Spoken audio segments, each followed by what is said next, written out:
Who are 3 free agents that the Arizona Cardinals could still target that would make them a better football team in 2025? The team signed some key additions in the first week of free agency, like Dalvin Tomlinson and Josh Sweat. Both of those players should be impact additions for 2025. General manager Monti Ossenfort has also added a few other depth/value pieces, like 2 linebackers, Akeem Davis-Gaither and Michael Walker, as well as guard Jake Curhan. Who? On top of those outside additions, the Cardinals have re-signed 7 of their own free agents, including guard Evan Brown, swing tackle Kelvin Beachum, and pass rusher Baron Browning.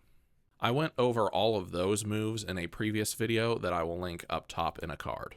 However, contrary to many fans' belief, free agency does not end after the first week.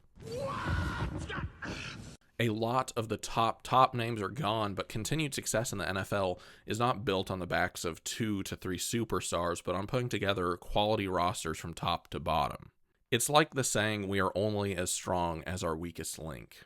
So back to the point of this video, who are 3 guys still available on the free agent market that could help the Cardinals win next year? I'm going to go over 3 players that I think fit what Jonathan Gannon and Monti Ossenfort are trying to build in Arizona.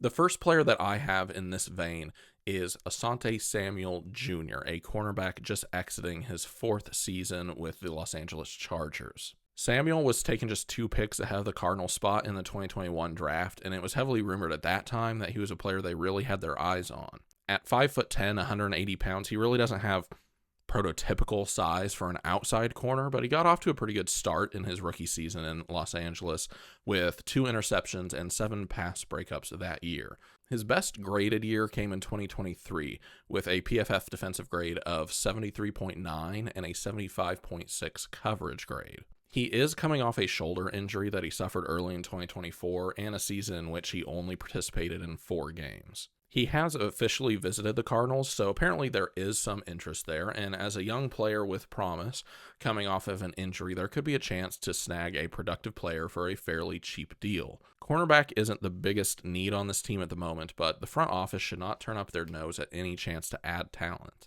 The second player I want to mention is actually one of the Cardinals' own free agents that they have not re-signed yet, Will Hernandez. Before his knee injury in Week 5, Hernandez was playing at an elite level at right guard. In 3 out of the 5 games he appeared in last year, he received PFF offensive scores above 70 and really elite grades in pass blocking, with 3 games above an 80 in that scoring. Hernandez was a player that took a bit of time to reach his full form in the NFL, but he has been a solid to great player for the Cardinals in his 3 seasons with them.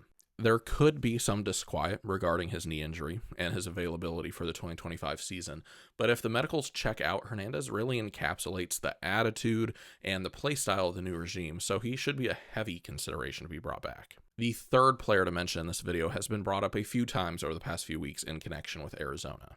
The Cardinals have a serviceable to even good wide receiver room as it stands right now. The 4th overall pick from last year, Marvin Harrison Jr., had a good rookie season and will likely only improve. Michael Wilson has been a decent wide receiver too, and Greg Dortch, though a bit disappointing last season, can hold down the slot, although I might argue that as a position the team should also look at upgrading. But one element that this room currently lacks is a true speed demon that can take the top off of a defense. A guy whose only real job on the team is to go run a streak or a post and occupy a DB with speed. Maybe the team believes that Xavier Weaver, an undrafted free agent from last year, can be that guy, but if not, it might be worthwhile looking through the free agent options, and a name that pops up for me is Elijah Moore. In fact, Alex D'Agostino has a great article on Sports Illustrated right now that lays out the reasons why this could work. I suggest reading it, and I'll link the article in the description. Moore has great acceleration, and he can get past DBs on the outside and even has good agility in the middle of the field. Moore has only been in the league for 4 seasons and is still only 24 years old. And yeah, talking about speed, at his Ole Miss Pro Day in 2021, he ran a 4.35 40-yard dash, so he would be plenty fast. It is the job of every general manager in the league to make the life of their franchise quarterback as easy as possible, so adding more veteran talent to the wide receiver room to help out Kyler Murray makes sense to me. So what do you guys think? Who are some free agents still out there that you would like to see the Cardinals go after?